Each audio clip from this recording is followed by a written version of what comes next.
அவன் என்ன சொல்றான்? ஒரு நாள் வள்ளலார பாடுறான், அறமற்ற ஆட்சி கடிகு அழியுங்கிறான். அறம்பாடி வந்தவன் அன்னைக்கு ஒருதான் அழியும்னு சொன்னதா பார்த்தா அவரே சொல்றாரு, தீயவன் ஒழிகன்னு சொல்லாத, நல்லவன் வாழ்கன்னு சொல்றான்.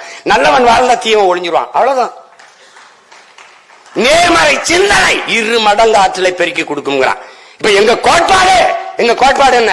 திராவிடம் ஒழி அல்ல, தமிழ் தேசியம் வளர்க வெல்க.